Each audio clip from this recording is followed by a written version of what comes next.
The diplomatic vessel, Harmonious Descent, glided through the darkness of space toward the small blue planet that the locals called Earth. Ambassador Velthra stood in the observation deck, her methane-filled environmental suit gleaming under the soft lights of the ship. She had done this 847 times before. First contact with a new species, the careful introduction to the Galactic Concordance, the promise of peace and prosperity among the stars. It always went smoothly. The Kickstar people were natural diplomats, patient and thoughtful, and Velthra was among the best of them. "Ambassador," called Science Officer Krentok from his station, his tentacles flickering with agitation across the sensor displays. "We're receiving anomalous readings from the planet's surface." Velthra drifted closer, her suit's propulsion system making tiny adjustments in the low-gravity environment. "What kind of anomalies?" Krentok's three eyes blinked in sequence. Sign of deep confusion among his kind. "The gravity is extremely high, 1.2 times standard," he said, pulling up a holographic display. "The atmospheric oxygen content is at 21%, which is dangerously combustible, and the weather patterns show regular catastrophic storms with wind speeds that would tear apart most structures." "A death world," Velthra said quietly. Death worlds were rare in the galaxy, planets so hostile to life that only the most primitive extremophiles could survive there. Simple bacteria clinging to volcanic vents, perhaps some basic plant analogues in the most sheltered regions. Certainly nothing complex, nothing intelligent. "That's what I thought too," Krentok continued, his voice trembling slightly. "But Ambassador, we're picking up electromagnetic transmissions from the surface. Thousands of them. No, millions. They appear to be communication signals, entertainment broadcasts, data, transfers." Velthra felt her respiratory sacs contract. That was impossible. "There must be an error in the translation matrix," she said. But even as she spoke, she knew Krentok was too thorough to make such a mistake. "I've run the diagnostics 4 times, he replied. "And Ambassador, there's more. We're detecting artificial satellites in orbit, evidence of chemical propulsion systems, and residual radiation signatures consistent with nuclear weapon testing." The observation deck fell silent except for the gentle hum of the ship's systems. A death world with sapient life. A death world with technological life. A death world with life advanced enough to split the atom. It should not exist, and yet here it was. "Open a communication channel," Velthra ordered. "Standard first contact protocols, all common mathematical and chemical languages." The communications officer, a young Thelnari named Shira, worked quickly at her console. Within moments, a transmission beamed toward the planet below. They waited. First contact usually took hours or even days while the new species decoded the message and formulated a response. The reply came in 7 minutes. "Ambassador." Shira's crest feathers stood on end. "We're receiving a response. Multiple responses. They're transmitting in over 6,000 distinct languages." The main view screen flickered to life, and a face appeared. Velthra had seen many alien species in her long career, but something about this being made her instinctively take a step back. It was a human, though she didn't know that word yet. The creature had forward-facing eyes like a predator, an exposed mouth with flat teeth visible when it smiled, and skin exposed directly to its atmosphere with no protective coating. "Greetings," the human said in a voice that the ship's computer rendered in Velthra's native language. "Sarah Chen of the United Earth Space Council, and on behalf of humanity, welcome to Earth." The formal proceedings took 3 days. The Harmonious Descent maintained orbit, while increasingly detailed messages passed between the ship and the surface. Humanity, it turned out, had been watching the stars for a very long time. They had radio telescopes, space probes, a permanent station orbiting their planet, and colonies on their moon. They had been to their moon and returned multiple times. Velthra found this fact particularly disturbing. Most species required concordance anti-gravity technology to escape their home worlds. These humans had done it with controlled explosions and mathematics. Finally, it was time for the delegation to land. The coordinates brought them to a sprawling complex of buildings near a place called Geneva. As the shuttle descended through the thick atmosphere, Velthra watched the landscape roll past. Below, vast cities stretched across the continents, their lights visible even in daylight. Massive cultivated fields covered enormous areas. Oceans churned with violent waves that would capsize most concordance vessels. The planet was alive with danger and activity in equal measure. The shuttle landed on a designated pad, and through the viewports, Velthra could see the human delegation waiting. They wore bulky suits that completely enclosed their bodies. "Why are they wearing environmental protection?" asked Krentok. "According to our scans, this atmosphere is perfectly suited to their biology." "Perhaps it's ceremonial," suggested Shira. Velthra wasn't so sure, but she led her team down the shuttle's ramp nonetheless. Ambassador Chen approached, moving with surprising grace, despite the heavy gravity that Velthra could feel pressing down on her, even through her suit's compensators. "Welcome to Earth," Chen said, her voice transmitted through the suit's external speakers. "We've prepared facilities that should be comfortable for methane breathers. We hope you'll forgive any oversights, as this is our first time hosting visitors from beyond our solar system." The tour of the facility revealed that humans had done extensive research in the brief time since first contact. They had correctly identified the Kickstar's atmospheric requirements, prepared food that matched concordance nutritional databases, and even adjusted the gravity in certain rooms to standard levels. As they walked through a viewing gallery overlooking the complex, a group of human journalists and photographers gathered on the other side of the transparent aluminum wall. Chen smiled at them and then reached up to her helmet. "For the historic record," she said, and before anyone could stop her, she released the seals and lifted the helmet off. Immediately, every medical scanner on every member of the concordance delegation began shrieking emergency warnings. "Toxic atmosphere detected. Subject exposed to corrosive oxidizer. Critical oxygen levels. Fatal in 30 seconds. Velthra lunged forward, trying to push the helmet back onto Chen's head, certain she was witnessing the first diplomatic death in Concordance history.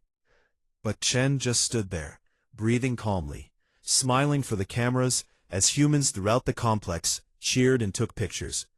"Ambassador Chen, please," Velthra gasped. "You'll die. The oxygen levels." Chen's smile widened. "Ambassador Velthra," she said gently, "this is normal air for us. And actually, right now we're at high altitude, so there's less oxygen than usual. Down at sea level, it's even thicker." She took a deep breath, her chest expanding, pulling in the toxic atmosphere that would have killed half the species in the Concordance within minutes. "Welcome to Earth," Chen said again. "To find humans are full of surprises." That night, as the Concordance delegation settled into their quarters, Velthra composed her report to the Council. Her appendages trembled as she tried to find the words to describe what they had discovered. A species that breathed poison, that thrived in crushing gravity, that had clawed their way to the stars through sheer determination and controlled explosions. A species that smiled when they should have been terrified. She deleted her first 7 attempts and finally settled on something simple. "We have made contact with Earth and its dominant species, humans," she wrote. "I do not believe the Concordance is prepared for what this means, and I am not certain we should proceed with standard integration protocols. These beings have survived what should have killed them 1,000,000 times over, and they do not seem to understand that they should not exist." She sent the report and tried to rest, but sleep did not come easily. Outside her window, the Earth turned below, its blue and green surface hiding dangers that would destroy most civilizations. And yet here were the humans, building cities and sending messages to the stars, acting as if their impossible world was the most natural place in the galaxy. Velthra suspected that the Concordance was about to learn a very difficult lesson. The universe did not care what was possible.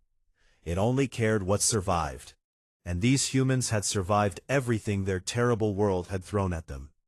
The question now was whether the galaxy was ready for them. 6 months had passed since the harmonious descent made contact with Earth, and the Galactic Concordance Council had finally reached their decision.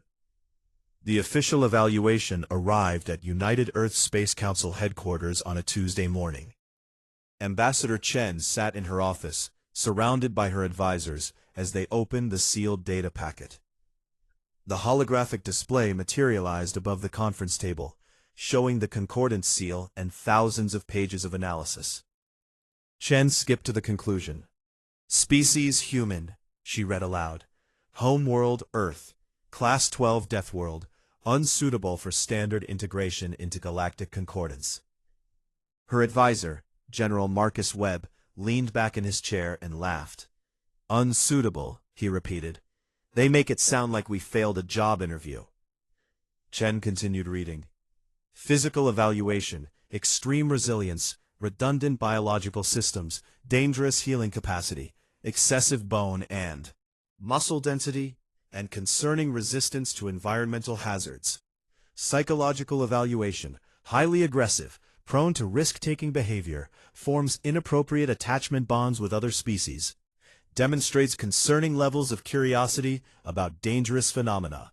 Recommendation: establish quarantine protocols with limited trade, no human military vessels beyond Sol system, no humans in concordance security roles, monitoring of all human activities in concordance space. The room fell silent. It was General Webb who finally spoke.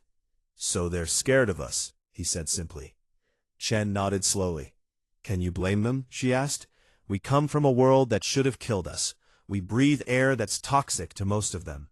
And our idea of entertainment includes jumping out of perfectly functional aircraft for fun. So what do we do? Asked Dr. Sarah Okonkwo, the xenobiology specialist. Chen smiled. We ask nicely if we can visit. Anyway, the compromise took another month to negotiate. Humans could travel to concordance worlds as observers and researchers. They could not bring weapons. They could not take security positions. They had to agree to regular monitoring and immediate evacuation if any incident occurred. Earth agreed to all the terms. Within weeks, human scientists and observers were scattered across a dozen concordance worlds, eager to see the galaxy their species had dreamed about for centuries. Dr. Sarah Okonkwo found herself assigned to a research station on Valcora 3, a peaceful agricultural world known for its extensive botanical gardens and climate research. Her security escort was General Marcus Webb, technically retired from Earth's military but assigned to ensure the safety of human personnel abroad. The research station housed 47 scientists from 7 different species, all working on long-term climate modeling. The kind of place where nothing interesting ever happened. That changed on day 83 of Sarah's assignment. The alarms woke her at 0400 station time. She stumbled out of her quarters to find the corridors filled with panicking researchers. What's happening? She asked, grabbing a passing Felnari scientist by the arm. Ravix, the scientist gasped. The Ravix swarm has breached the outer perimeter. Everyone is evacuating to the ships. Sarah's blood ran cold. She had read about the Ravix in the Concordance databases, a hive-minded species that periodically raided outer territories, consuming resources and technology. They weren't evil in any meaningful sense. They were simply following their nature, like locusts or army ants. But they were deadly. Where's Marcus? She demanded. The human? The Felnari scientist's crest feathers were pressed flat against his skull in terror. He went to the main lab. He said something. About securing critical data. Please, we have to go. Sarah ran toward the main lab. the station shook as something massive impacted the outer hull. She found Marcus in the lab, methodically downloading research files onto portable drives, while 17 Concordance researchers huddled behind him. "Marcus, what are you doing?" Sarah shouted over the wailing alarms. "We need to evacuate." Marcus looked up, and Sarah saw something in his eyes that she recognized from their military briefings back on Earth. He had assessed the situation and made a decision. "The last transport left 3 minutes ago," he said calmly. "They couldn't wait. The Ravix would have destroyed it on the pad." "So we're trapped?" "So we hold until reinforcements arrive," Marcus corrected. He walked to the lab's emergency supplies and pulled out a mining laser, the kind used for cutting through rock samples. Then he reached into his personal bag and produced something that made Sarah's eyes widen. "Is that a fire axe?" she asked. "Brought it from Earth," Marcus said with a slight smile. "Figured it might come in handy." "Marcus, we're scientists, not soldiers." "You're a scientist," Marcus agreed. "I'm recently retired military who got bored and took a babysitting job, and right now I'm the only thing between 17 terrified researchers and a swarm of very hungry aliens." The first Ravix broke through the door 20 minutes later. Sarah had never seen one in person. The Concordance databases didn't do them justice. It stood nearly 3 meters tall, covered in chitinous armor, with 4 arms ending in blade-like appendages. Its mandibles clicked rapidly as it processed the strange sight before it. A human standing in front of a sealed laboratory door, holding a mining laser and an archaic metal tool.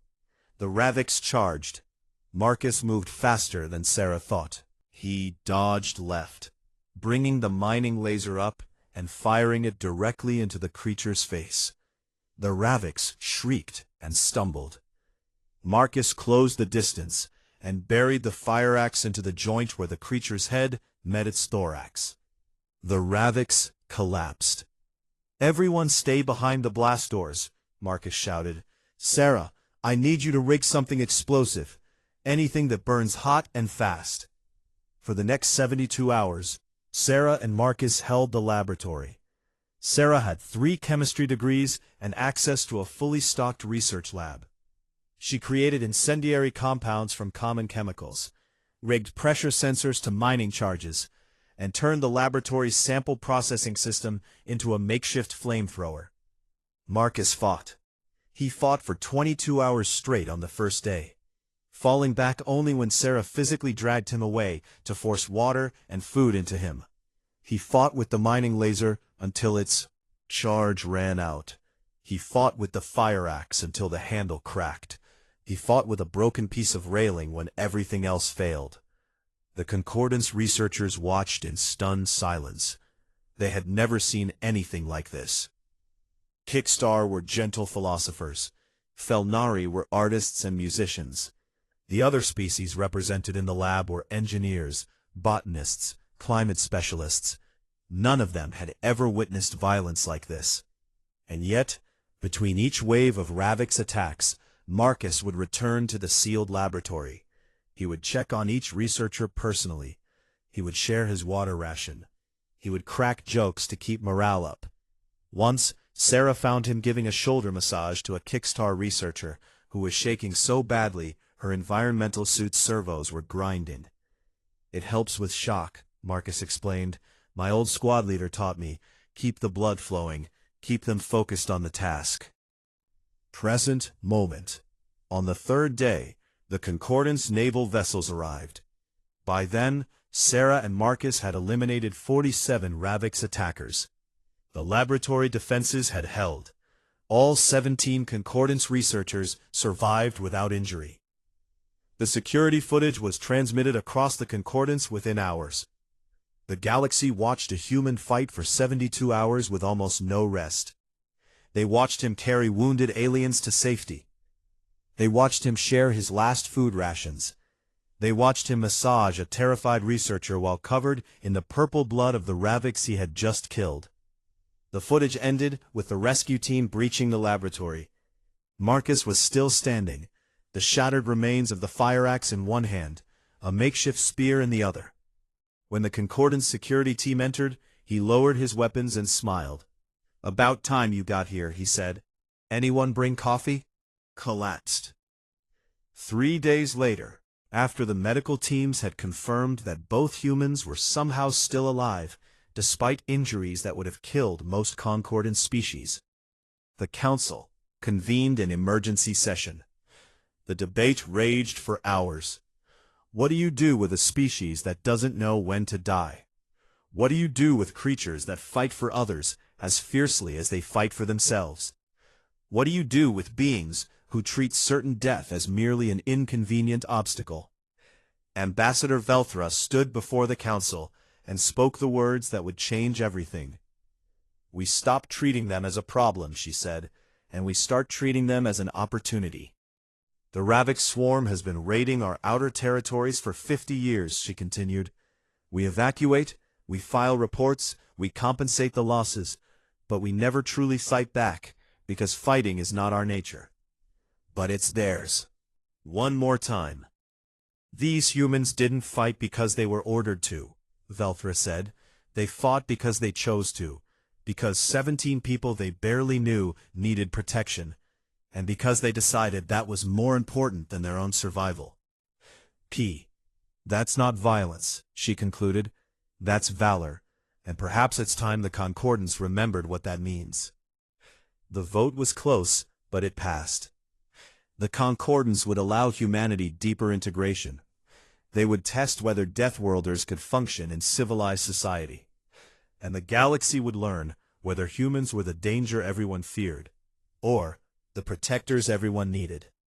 The footage from Valcora 3 spread through the Concordance like wildfire through dry grass. Within days, every citizen of every member world had seen Marcus Webb holding off the Ravik swarm with nothing but human stubbornness and a fire axe. The reaction split the galaxy. On the peaceful inner worlds, the Kickstar and Felnari intellectuals held debates about the ethics of violence, and whether humanity's capacity for aggression made them unsuitable for civilized society. On the frontier territories, the same footage was watched with different eyes. These were worlds that faced Ravik's raids every few years, worlds that had learned to accept losses as the price of living on the edge of Concordance space. They saw something else in that grainy security footage. They saw hope. The requests started arriving at Earth's diplomatic offices within a week. Personal security contracts from wealthy Concordance merchants who traveled through dangerous space, extreme environment work, mining colonies on high-gravity worlds, research stations in toxic atmospheres, construction projects in areas deemed too hazardous for standard Concordance workers. One planet called Threshkala even requested human colonists to settle their northern continent, where the gravity was 1.1 times standard, and the local megafauna occasionally threatened settlements. The Concordance Council remained deadlocked. Every session devolved into the same arguments. Some members wanted to embrace humanity's unique capabilities. Others wanted stricter quarantine. A few radical voices even suggested forced relocation of all humans back to Earth. Then the Ravik swarm launched their largest offensive in recorded history. The Tertian Cluster, 12 inhabited worlds, over 40 billion Concordance citizens, found itself under coordinated assault. Ravik's hive ships, hundreds of them, emerged from deep space and began systematically consuming every resource-rich moon and asteroid in the cluster. The Concordance Navy responded according to protocol. They established defensive perimeters around the inhabited worlds. They evacuated non-essential personnel. They began the slow process of bringing in reinforcements from across the Concordance. The military analysts predicted it would take 3 years to repel the invasion. Casualties were projected at 6 million. Ambassador Chen watched the reports from her office on Earth and made a decision. She opened a secure channel to the Concordance Council. "We can help," she said simply. The council chamber erupted in argument. Half the members shouted that humans were too dangerous, too unpredictable, too violent. The other half pointed out that 40 billion lives were at stake, and perhaps this wasn't the time for philosophical debates. Ambassador Velthra, who had become humanity's unlikely advocate, finally called for order.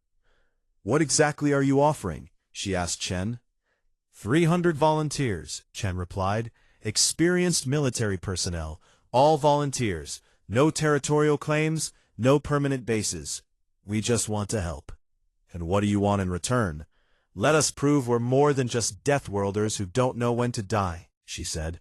"Let us prove we can be trusted." The vote passed by a single vote. 3 weeks later, the UESC Indomitable entered the Tertian cluster. It was a retrofitted civilian vessel, because humanity still wasn't cleared for military-grade concordance ships. It carried 300 human volunteers, their own weapons, their own tactics, and their own medical teams. Lieutenant Commander Jessica Reyes stood on the bridge, looking at the tactical display. Ravik's hive ships dotted the hologram like a spreading infection. The Concordance Navy held defensive positions around the inhabited worlds, but they were slowly being pushed back. "All right, people," Jessica said over the shipwide comm. "You all saw the briefing. The Concordance fights defensive wars because that's their nature. They're good at it. They save lives, but they don't take the fight to the enemy. We're going to change that." The first engagement happened near the mining colony on Tertian 7.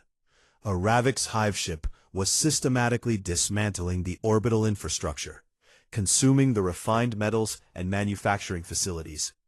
The Concordance Navy had written off the colony. Standard procedure. Better to lose the infrastructure than risk ships in a close engagement. Jessica's team didn't follow standard procedure. "Boarding action," she announced. "Team Alpha, you're with me. Team Bravo takes the secondary hull breach. Team Charlie provides covering fire from the Indomitable." The Concordance liaison officer, a Kickstar, named Telmoth, stared at her in horror. "You can't be serious," he said. "Boarding a Ravik's hive ship is suicide. The atmosphere is toxic, the gravity shifts randomly, and there are thousands of warriors inside." Jessica checked her suit seals and picked up her rifle. "Then it's a good thing we brought our own air," she said. The boarding pods launched. They punched through the Ravik ship's hull with shaped charges. Jessica led her team into the chaos. The inside of a hive ship was like nothing the Concordance had ever documented. Organic walls pulsed with bioluminescence. The air was thick with spores that would have paralyzed most Concordance species. The gravity was nearly 1.5 times standard. Jessica's team moved through it like they were born there. They had trained for this. Earth's military had spent 6 months analyzing every piece of Ravik's data the Concordance had shared. Structure. They knew the warrior deployment patterns. They knew that Ravik's queens always positioned themselves in the deepest, most heavily defended sections of the ship. Jessica's team fought their way through 3 decks. The Raviks had never encountered anything like them. Most Concordance species, when boarded, would attempt to escape or seal themselves in safe rooms.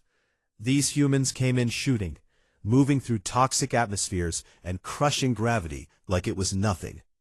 They used tactics the Raviks had never seen: coordinated fire teams, strategic retreats that weren't actually retreats, and an aggressive adaptability that turned every Ravik's advantage against them. Jessica reached the Queen Chamber 40 minutes after the initial breach. 2 queens, each the size of a small transport vehicle, surrounded by their elite guards. The guards charged. Jessica's team met them with concentrated fire. When her rifle overheated, she pulled a sidearm. When the sidearm ran dry, she used the rifle as a club. And when a Ravik's warrior's blade pierced her suit, tearing through the reinforced material and exposing her to the toxic atmosphere, she did something that Concordance historians would analyze for decades. She grabbed both queens with her suit's powered gauntlets. She dragged them toward the hull breach her team had created, and she jumped. The explosive decompression tore through the hive ship. Jessica held her breath in hard vacuum for 2 minutes, while her team sealed the suit breach with industrial adhesive they had brought specifically for this purpose. When her helmet was finally pressurized again, she took a breath and said calmly, "Hive ship neutralized, moving to Target 2. The battle for Tertian 7 lasted 6 hours. 3 human casualties. The mining colony's infrastructure was saved. The Concordance Navy watched in stunned silence as human teams systematically dismantled Ravix operations throughout the cluster. They didn't fight the way Concordance forces did. They didn't establish safe perimeters and wait for superiority. They boarded enemy ships. They fought in zero-gravity and toxic atmospheres. They pursued Ravix forces into asteroid fields and radiation zones that would kill most Concordance species.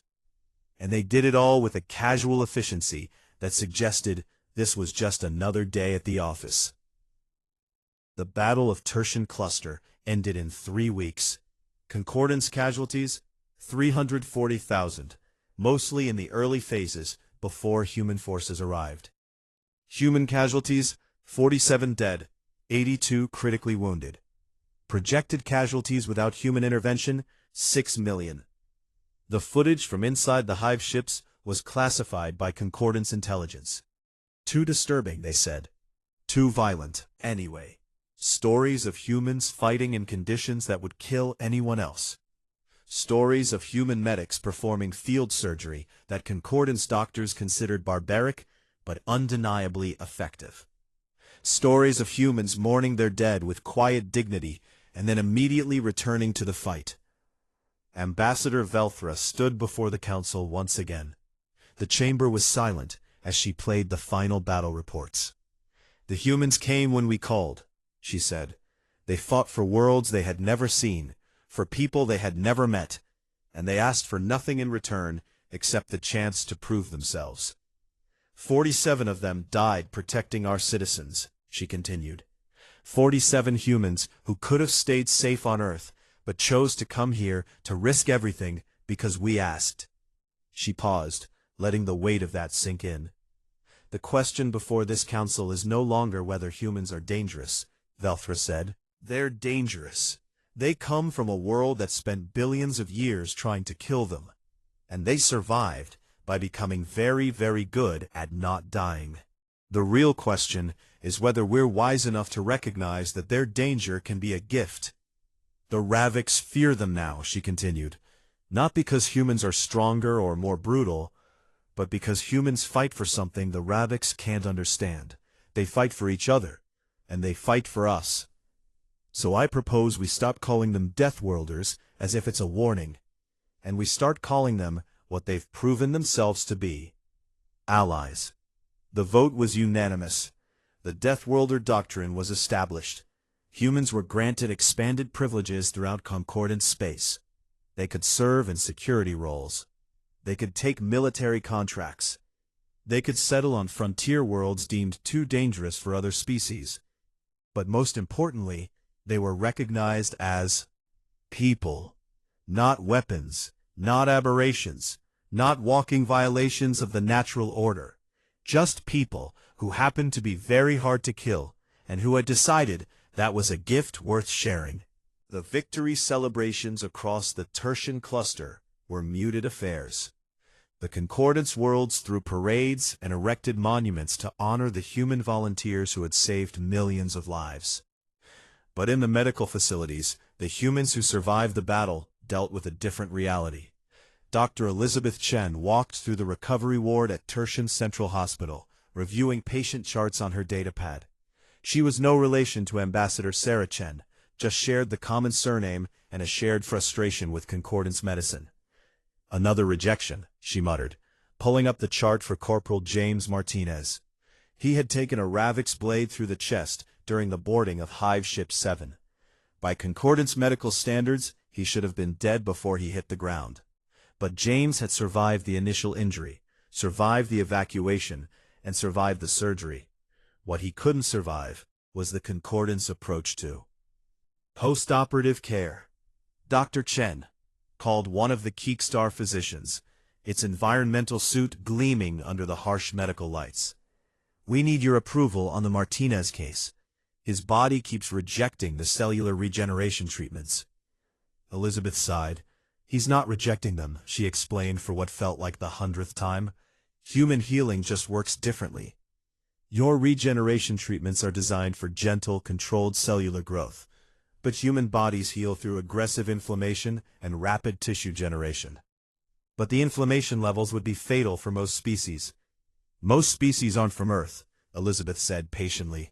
Look, just reduce the regeneration treatment to 20% standard dosage, and let his own healing do most of the work. Trust me, he'll be up and walking in a week.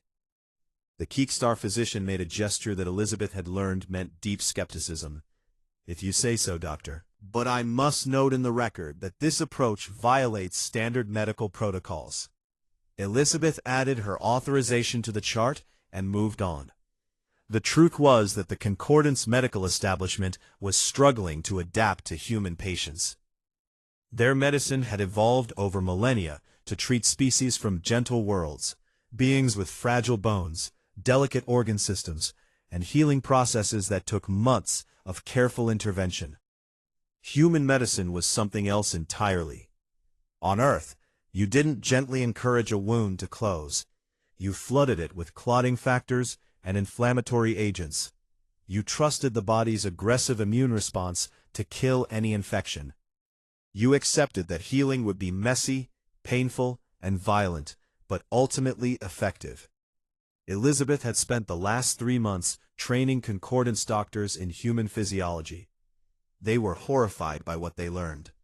Humans had redundant organs. Lose a kidney, and it could be transplanted in a few hours if necessary. That was not how Concordance medicine worked. The Concordance doctors didn't know how to deliver swift, effective care in emergency situations. The other one compensates. Humans had aggressive immune systems that attacked foreign matter with chemical warfare. Humans had pain tolerances that Concordance doctors initially misdiagnosed as nerve damage. And human healing generated so much heat and metabolic activity that it would be classified as a fever state in most other species. Dr. Chen, we have a situation in Ward 7, called a Felnari nurse. Elizabeth ran. Ward 7 housed the critical cases. The 47 humans who had died were being mourned on Earth. But the 82 who were critically wounded were fighting for their lives here. She burst into the room to find chaos. Lieutenant Jessica Reyes was sitting up in her medical pod, pulling monitoring leads off her chest. "Jessica, what are you doing?" Elizabeth demanded. "Getting back to work," Jessica said calmly, swinging her legs over the side of the pod despite the restraints still attached to her. "Arms. You had a punctured lung, 3 cracked ribs, and exposure to hard vacuum 3 days ago." "Yeah? And I feel fine now," Jessica said. "Doc, I've had worse injuries during training exercises. My lung is sealed, my ribs are healing, and I'm going stir-crazy in this bed." Elizabeth pulled up Jessica's charts.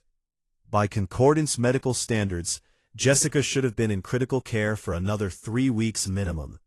By human standards, she was right. She was fine. "Jessica, please," Elizabeth said gently. "I know you feel okay, but you need to understand that the other doctors here don't know how to interpret human recovery rates. If you just get up and walk out, you're going to cause a panic." Jessica paused, considering this. "All right," she said finally, "but I want to see the rest of my team, the ones who made it. I need to know they're okay." Elizabeth arranged it. Over the next few hours, she brought the recovering human soldiers together in a common area. The Concordance medical staff watched in fascination as humans with injuries that would have kept any other species bedridden for months sat together, sharing stories and dark humor. "Remember when Garcia tried to use a Ravik's corpse as a battering ram?"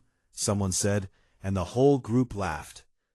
"Or when Chen rigged that plasma cutter to fire backwards and nearly vaporized her own foot? That was strategic," protested a woman with her arm in a cast. Elizabeth watched them and understood something the Concordance didn't. These humans weren't pretending to be okay. They weren't suppressing trauma or denying injury. They were processing it together, the way social primates had been processing danger for millions of years, by laughing at it, by sharing the burden, by refusing to let the fear win.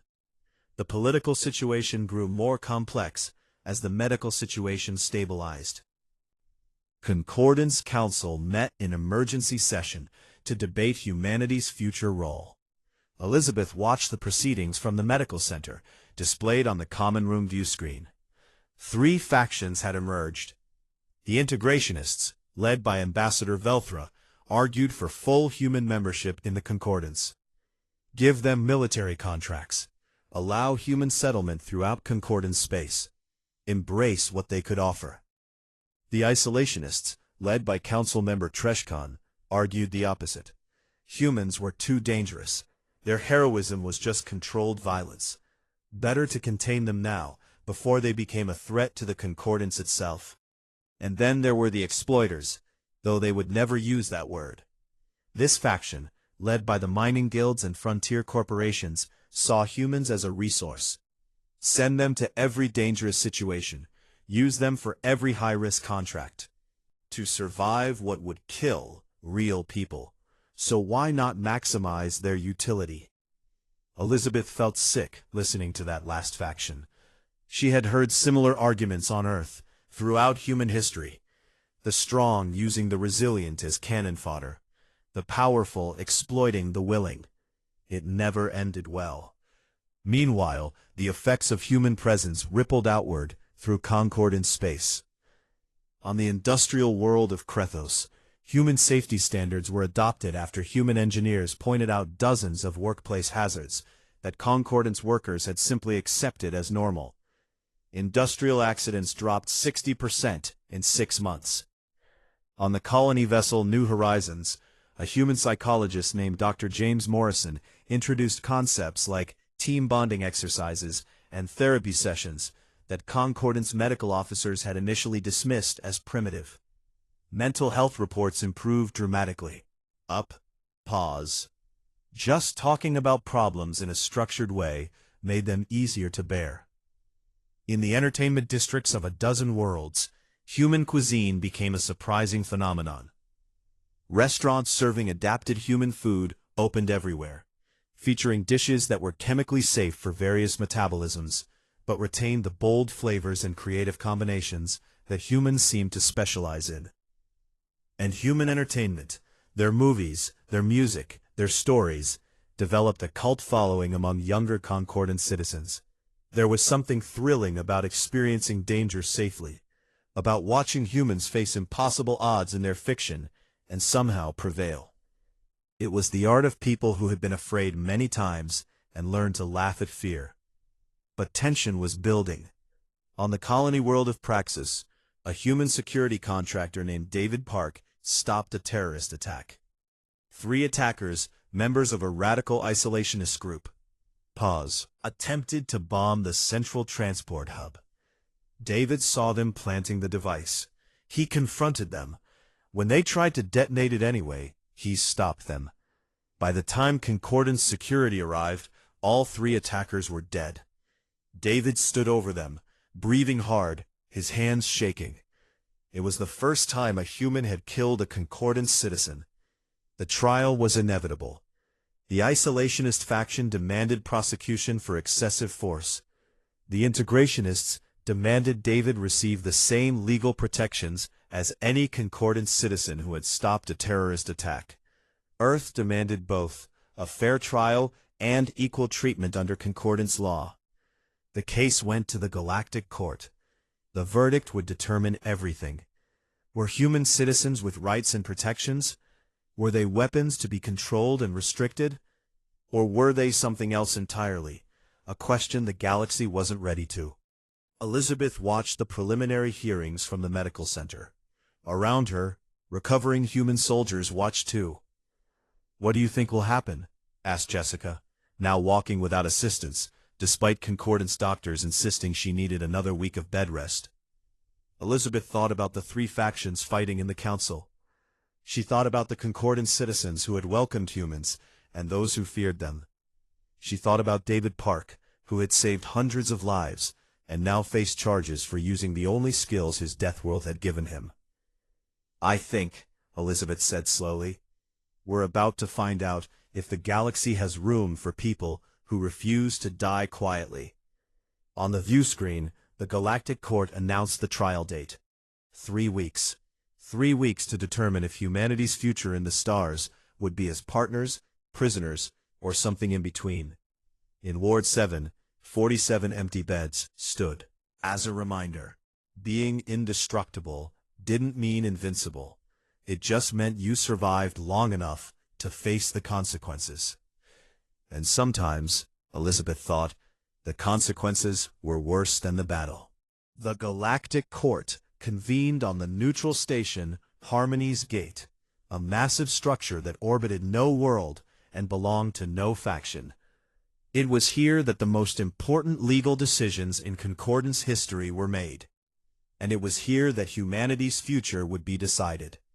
David Park sat in the defendant's chamber, wearing a simple gray suit that Earth's diplomatic corps had sent him. He looked tired.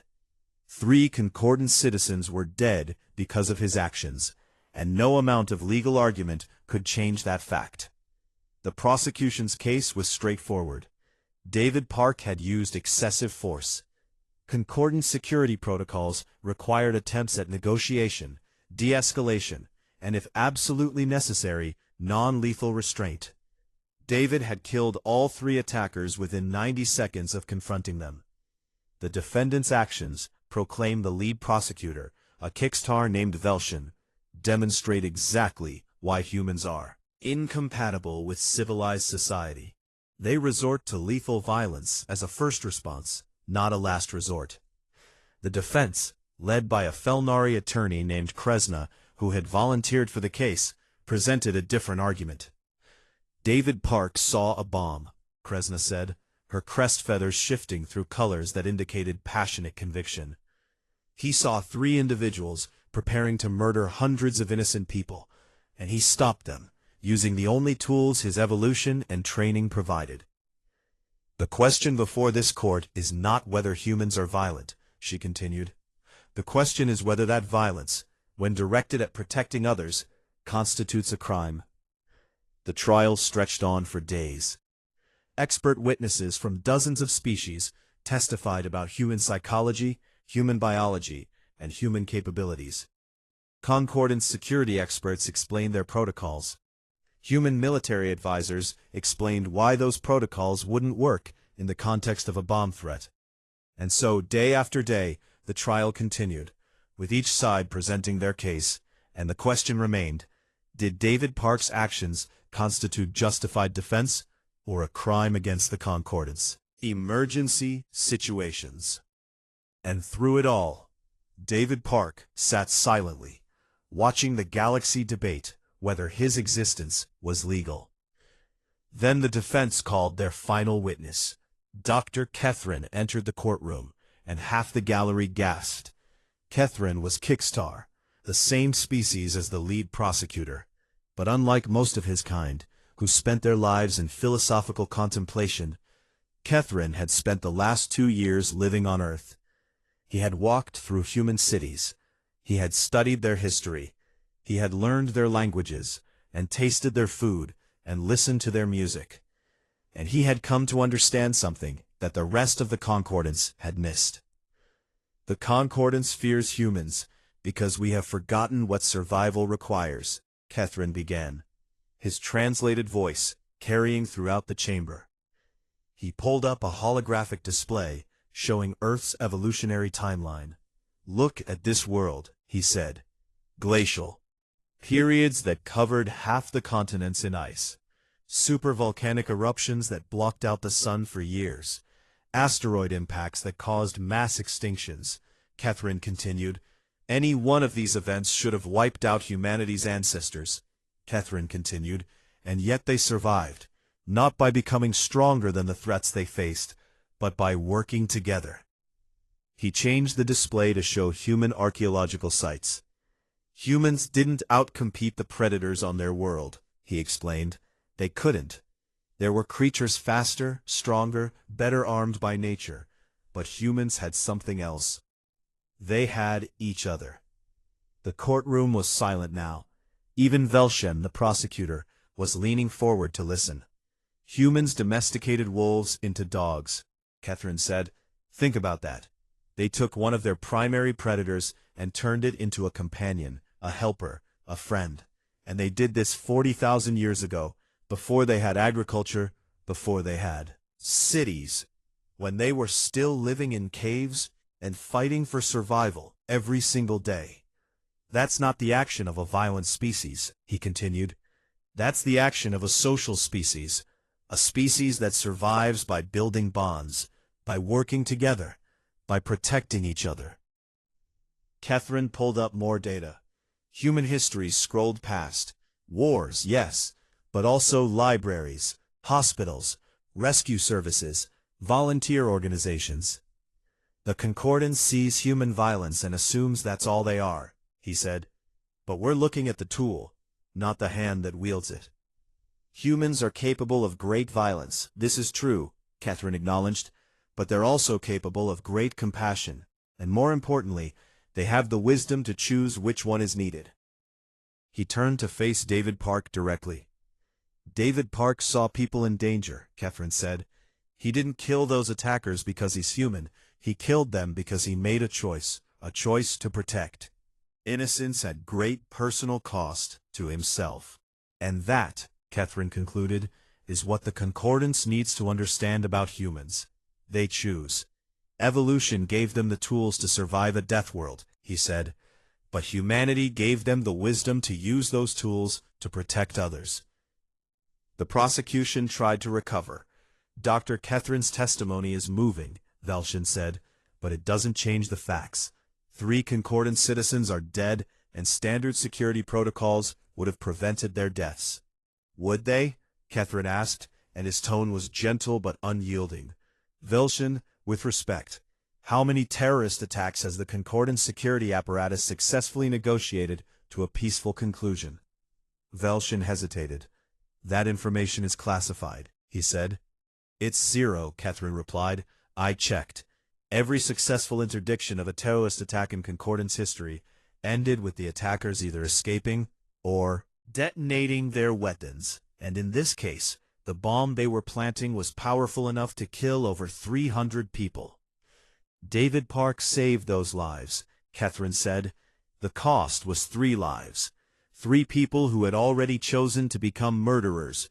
And I understand that this troubles us because we want to believe that all conflicts can be resolved peacefully. But the universe doesn't care what we want to believe, he concluded. It only cares what survives. Then something unexpected happened. A message arrived at the court from an unlikely source. The Ravik swarm, through a neutral intermediary, sent a formal communication. The entire courtroom fell silent as the message played. The Raviks didn't communicate in words like Concordance species did. Their message was a series of chemical signatures and movement patterns, translated by the court's sophisticated AI.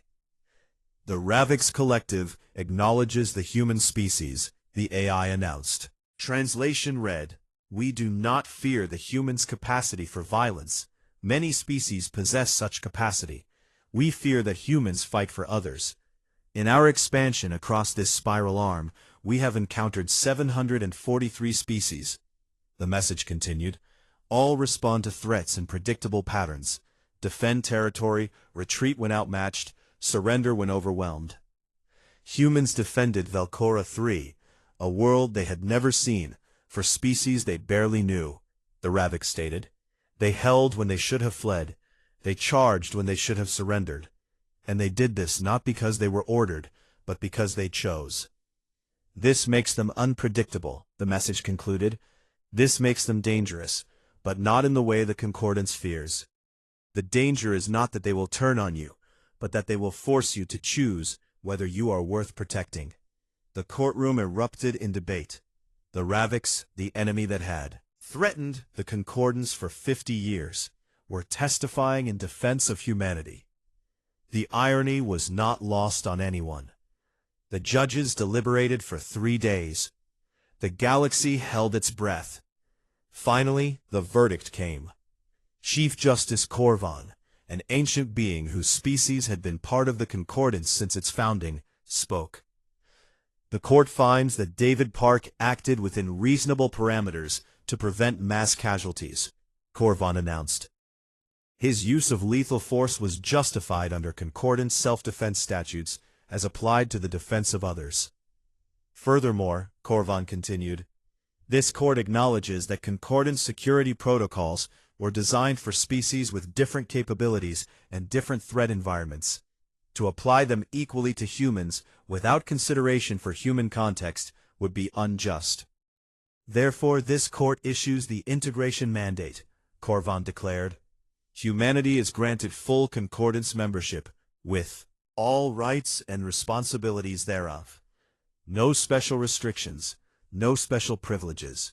They will be judged as individuals according to their actions, not as a species according to their origins. The courtroom exploded with reactions. Some cheered, some protested. David Park just sat there, tears running down his face. 6 months passed. The galaxy changed in small ways and large. The Concordance Security Force graduated its first class of integrated units, humans and Concordance species training together, learning from each other. Earth signed mutual defense treaties with 47 Concordance worlds. The colony on Praxis, once nearly abandoned due to its harsh 1.1 gravity environment and aggressive megafauna, became a thriving trade hub under joint human Concordance development. Dr. Sarah Okakovo opened the Deathworlder Research Institute, leading expeditions to other high-gravity, high-danger worlds that might harbor life. And Marcus Webb, fully recovered from his injuries at Velcora 3, became an instructor at the new Concordance Academy, teaching young officers from dozens of species how to think like survivors. The culmination came when Ambassador Sarah Chen stood before the Concordance Grand Assembly to deliver Earth's official acceptance speech. The massive chamber held representatives from over 800 worlds. You call us Deathworlders, Chen began, and you're right. We come from a planet that spent 4 billion years trying to kill us. Our world threw ice ages at us, volcanoes, predators, diseases, disasters that would have ended most species, she continued, and somehow we survived. But here's what the Concordance missed, Chen said. We didn't survive because we're tougher than everyone else, or smarter, or more violent. We survived because we're more stubborn. Laughter rippled through the assembly. Every species here came from somewhere that challenged them, Chen continued. You've just had so much success for so long that you forgot what your own ancestors had to overcome. You forgot that evolution doesn't care about our philosophies or our politics, she said. It only cares about what works, what survives, what persists despite everything the universe throws at it. Humans work, Chen declared, not because we're superior, but because we remember something the Concordance forgot. Surviving isn't about being the strongest or the smartest. It's about being the most stubborn, the most hopeful, and the most willing to stand together when everything says we should run. She paused, looking around at the gathered representatives. We don't know we're supposed to die, Chen said with a slight smile, because no one ever survives by accepting that they're supposed to. You survive by deciding that you won't, that you'll find a way, that you'll protect the people who matter. That you'll keep going, even when it seems impossible. And now, she concluded, neither do you. The assembly erupted. Half the chamber rose in standing ovation. The other half sat in stunned silence, grappling with the implications. But humanity was here. Full members of the Galactic Concordance. No longer quarantined curiosities or controlled weapons. Just people who happened to be very, very hard to kill, and who had decided that was a gift worth sharing with everyone who needed protection. In the gallery, Ambassador Velthra watched with satisfaction. She had been the first to see it. Back on that first day when Sarah Chen had removed her helmet, and breathed poison like it was nothing. Humans didn't know they were supposed to die. And that simple fact had changed the galaxy forever. Because now, when the Concordance faced impossible odds, when civilizations teetered on the edge of extinction, lost and surrender seemed inevitable, they had someone to call. Someone who would show up with a fire axe and a mining laser and a stubborn refusal to accept defeat. Someone who would fight for strangers as fiercely as they fought for family. Someone who had survived a death world and decided that made them responsible for protecting everyone else. The first law of galactic survival had been rewritten. It was no longer about being strong enough to avoid danger. It was about being stubborn enough to face danger and deciding it didn't get to win. Deathworlders don't know they're supposed to die, and thank the cosmos for that, because the galaxy needed people who had looked death in the eye and said, "Not today."